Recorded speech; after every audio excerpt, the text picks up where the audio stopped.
Sometimes I can barely believe part of my real, actual grown-up job is playing video games and watching movies, and I really jumped headlong into it by attempting to watch one movie every day in 2024. And it's been going pretty well. I think I missed 1 or 2 days so far. The bit I have struggled with is the actual job part of the job and making YouTube videos out of it. To be fair, I have been really busy knitting, crocheting, doing crosswords, writing music, editing, giving up on editing because it sucks,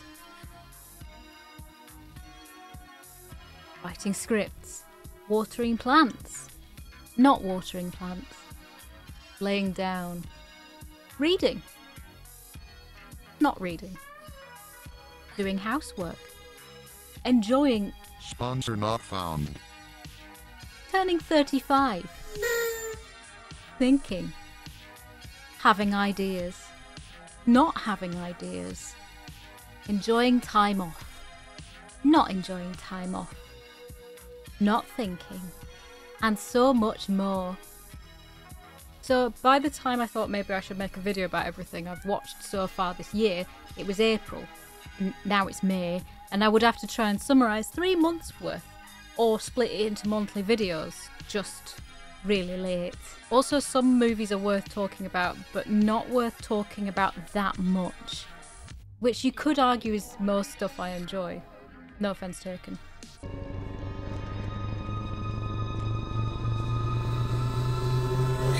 Hello, Willie.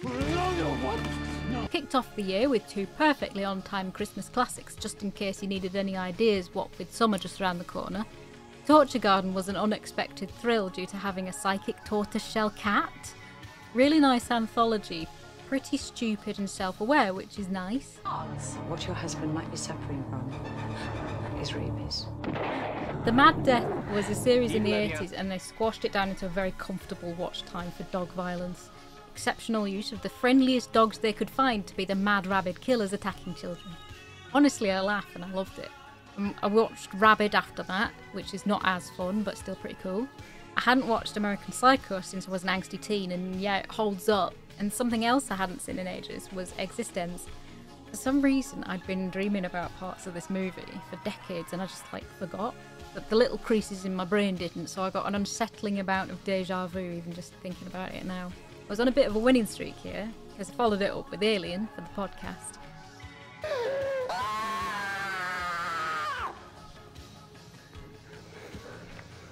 That was wicked, man. American Movie, which I urged to find.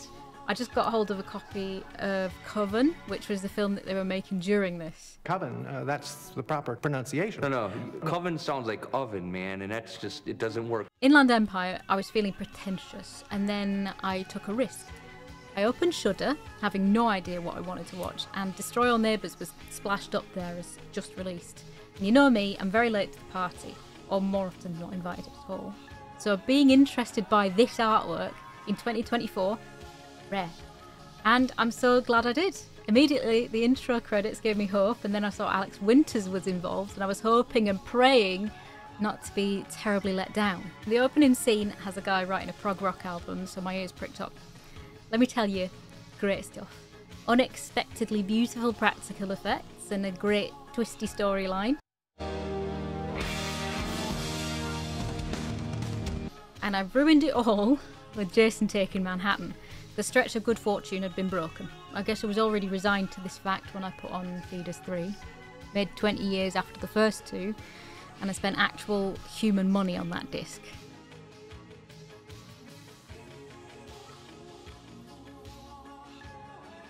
I can't be blamed for having to watch Ocean's 11 for the podcast. I'm being really unimpressed. But Gunan is on me, figuratively. I cheered myself up with a bit of Cherry 2000, which is worse than Remember, but I still like it. And Wrongfully Accused is just Leslie Nielsen humour, so that was fine, even though it was packed into the skin of the 2000s. Attack of the Crab Monsters did have a very nice crab monster, but I couldn't really see shit most of the time. Finally, I was blessed by the dice to roll on Blowout for the podcast, and I liked it, especially this really pretty shot of this toad with bouquet. Beautiful. We round out January with Without Warning, which even now I have forgotten that I watched.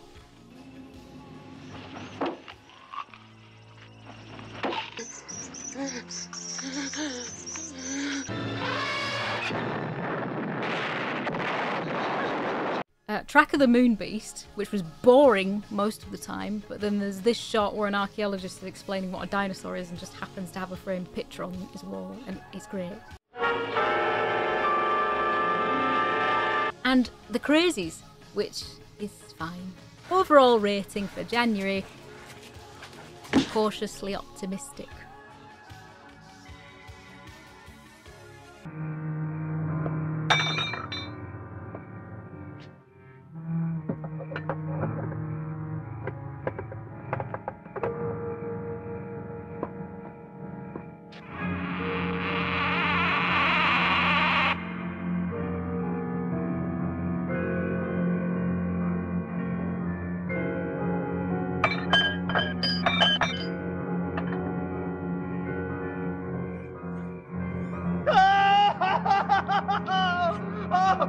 So I run full pelt into February with Brazil.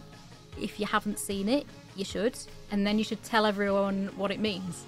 Out of everyone I follow on Letterboxd, only Tilleron gave it a poor rating. No review to back it up, but I assume it's because of Bob Hoskins. It's also a Christmas movie if you think about it.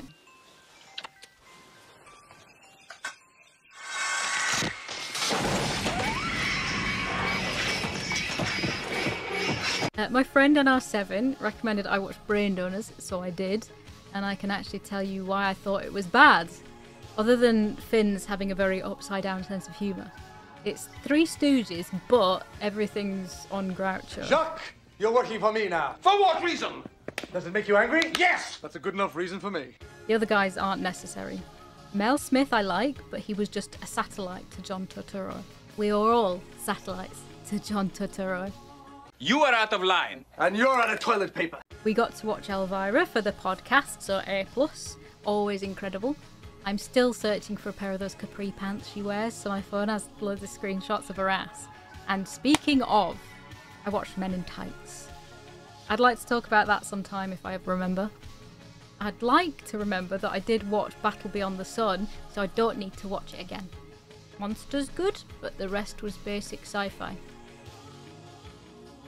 I put on an Elvira's movie Macabre, Werewolf of Washington, so that counts as like 2 movies, yeah? Not really, but I did really quite enjoy Werewolf of Washington. And I can read out my entire review here. Dean Stockwell does some of his best eye acting to date. When he doesn't have lines, he just kind of moved his eyes about weirdly.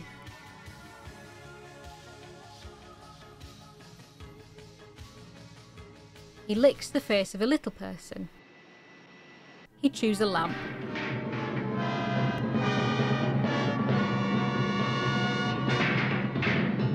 It goes incredibly unhinged.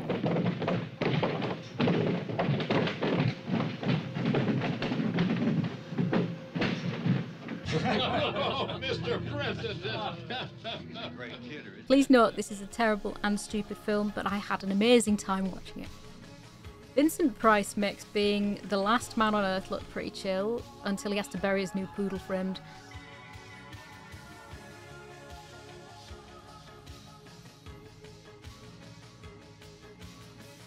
And for some reason, I didn't rate Johnny Mnemonic at all here.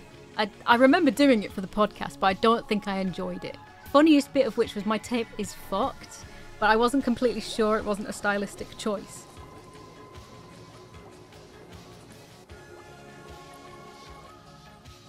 Eaten Alive showed me how aggressive ham boning can be.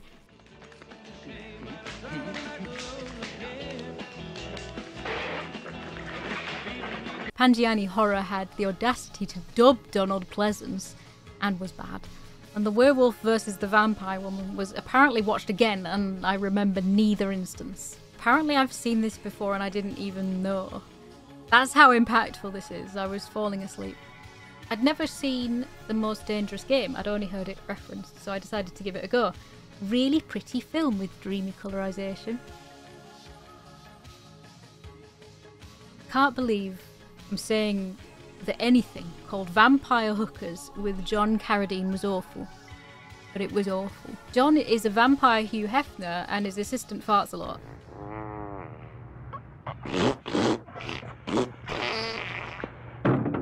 His 3 vampire babes are really bad at acting out anything except the slow motion orgy that lasts a third of the film. I also can't believe that I have to admit I didn't really like Raiders of the Lost Ark, but I can shoehorn in my fun fact again. I will forget, and I just think it's a really interesting little fact. Okay. The guy with the hat and the glasses, don't know his name in the film. The Gestapo guy. Yeah, that melts. He's in Blackadder as the bishop where... Of Bath and Wells. Yeah, the Bishop of Bath and Wells. It's him. What? But he's huge, the Bishop of Bath and Wells. Yeah. That's the same actor. That's the same actor! Octoman had fun wiggly arms, but he didn't warrant a feature film, and I spent way too long staring at Camel Toe in One Dark Night, because when they wore jeans, they fucking meant it. I didn't rate Host here either, so I guess I was just trying to save some mystery for the podcast. It's dog shit though, so whoops, secret's out. I can amend that now. Things were pretty boring up until Freaked. As All Neighbours Must Die really lit that fire in me to find it, which was kind of hard in the UK. But I am very grateful to Alan and his Plex account. First time seeing it and I thought it was great. I was also really keen to watch Ben, but you do need the setup of Willard. And really, after watching Willard, you don't need to bother watching Ben. Willard was like a nice Disney movie with Ernest Borgnine defenestrating himself. And Ben was similarly heartwarming. It's just a really kind rat with a big family just trying to make a lonely little boy's life better. Rats are great. All I wrote for Return to Boggy Creek was waste, which kind of sums up February. Waste.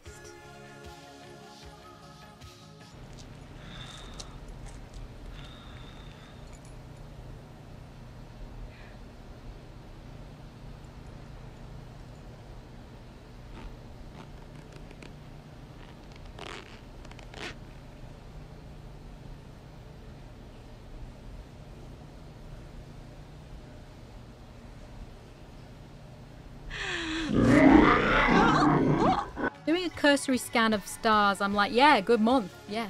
But we start off with Grizzly, which was...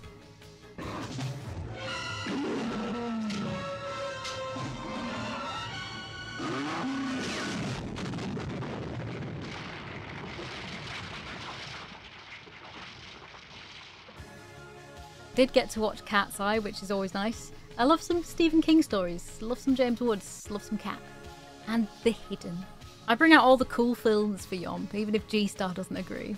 Kyle MacLachlan is a cool FBI kid who is out to help stop this serial killer / bank robber who is actually dead, case closed. Except it's not. Because it's an alien spider worm that inhabits a body just to live its best life with fast cars and chips and heavy metal. Sometimes it's a dog. It wants to be president, but a dog can't be president as much as that would improve the world. What did I write there? Something about photoshopping a dog president.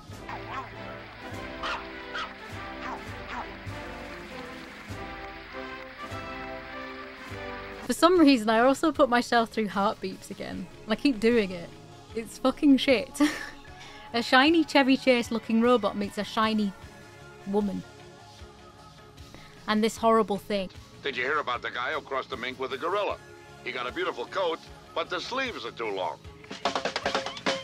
True.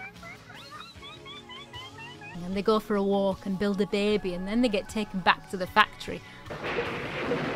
Utterly fucking pointless 5 stars. No, but it's a movie that's like one of your favourite teddies. It's kind of personal and comforting. Here's where shit gets interesting, because I watched Dune. Not Dune 2, which came out in early March. Part 1. What did I say about getting to the party late? I'm a big fan of Kyle MacLachlan in the original 1984 Dune, even if David Lynch wasn't. But it had Kyle, it has a pug, it has Patrick Stewart.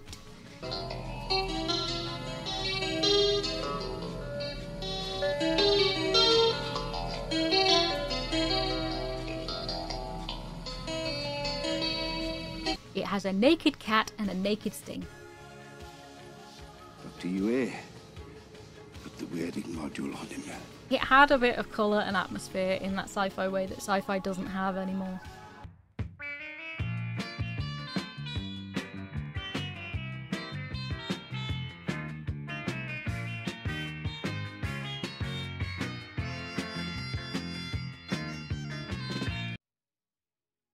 End of the World was the result of a game of Mad Libs or someone forgetting what scripts they were writing, but at least I enjoyed Blackenstein.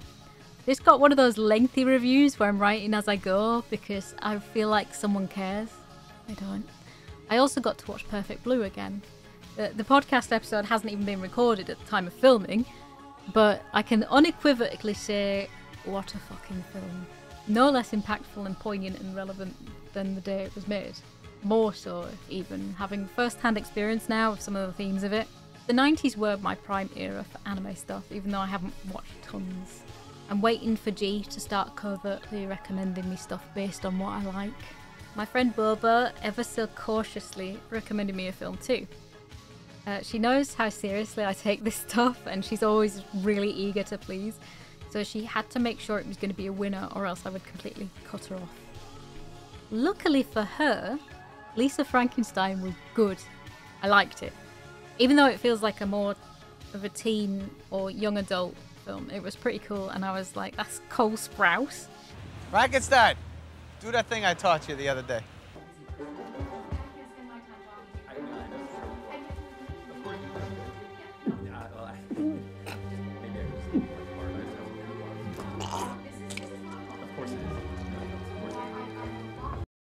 It took like 20 minutes to learn that, man. He's quick, he's smart. And he loves ketchup. Yeah, he does. He looks really good as a corpse. And then I go and spoil it all by watching something stupid like The New Barbarians.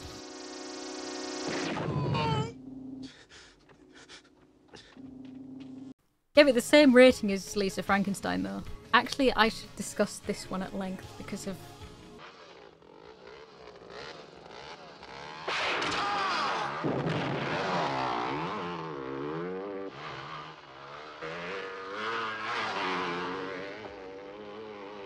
Raising Arizona was a pleasant respite anyway, and the less said about Munchie, the better. Hello, baby. Hello, my honey. Hello, my ragtime gal. Send me a kiss, my baby, my heart's on fire. Don't even think about trying it. The Ape was, well, I don't know what I expected. It's from 1940. And a doctor cures paralysis in a polio patient by sucking spinal fluid out of people and blaming a gorilla for it. We moved through into Dagon, which, yeah, would have been 10 out of 10 if they could have afforded Jeffrey Combs, despite the sickening 2001 CGI, but it's a super nice adaptation of Lovecraft. Space Cop is always a banger. I don't think many people who aren't Red Letter Media fans would get it or care, but that doesn't really matter, because it's like a fun little inside joke. Assault of the Party Nerds was an assault on my very being. It was written by someone I assume had that incel ideology, where jocks are dumb and gay, and he is friends with the nerds, and he has a nice and hot girlfriend, and it's really fucking boring. Brain Damage is one of my... I don't know whether I peaked there, because I got excited. Brain Damage is one of my favourite movies. It's Frank Henenlotter who gave us Frankenhooker, and it's so weird and beautiful and funny. It's a good allegory to addiction, sure, but you could just read it however you want, or just enjoy it as Aylmer being a kind phallus monster who lives in your bath and puts juice in you. It's a very Moorish film. My Bloody Valentine was waiting for a rewatch, so I'm glad I did that. It's generic slasher, but it has some more fun kills in there.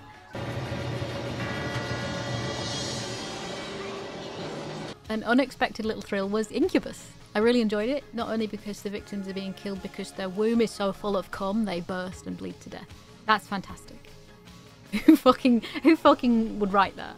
It's something that people were really in need of to bridge that gap before hentai. Drawing March to a close is Herschel Gordon Lewis's Blood Feast. Oh boy, it's not for the faint-hearted and it's not due to the gore. It does have a lot of gore, but it's a lot to get your head around if you aren't ready for... Try to tell us who did it. You must. Try. Try to tell us, Tony. No, sir. I can't remember. Everything happened so fast. All I saw was this shadow, and then I got it. I can't remember. I can't remember. Take it easy, son. Sergeant, take this boy to the hospital. And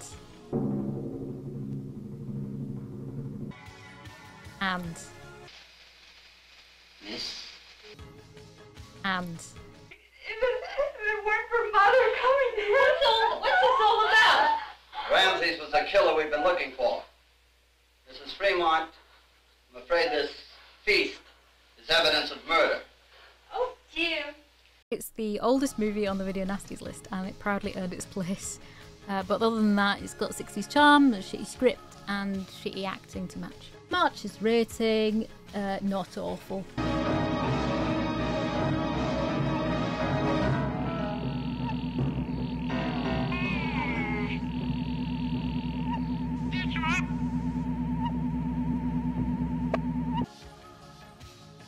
And I can't wait to tell you all about what April has had in store for me.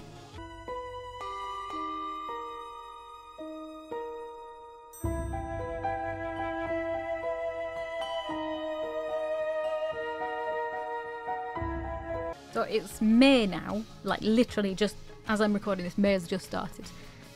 And I'm going to try and make it a really good one. April's been great, but if you think that this was a good video idea, then let me know. Add a comment and subscribe and like and all that good stuff. Thank you to my very patient patrons, and I've got some ideas for the future. Thank you so much.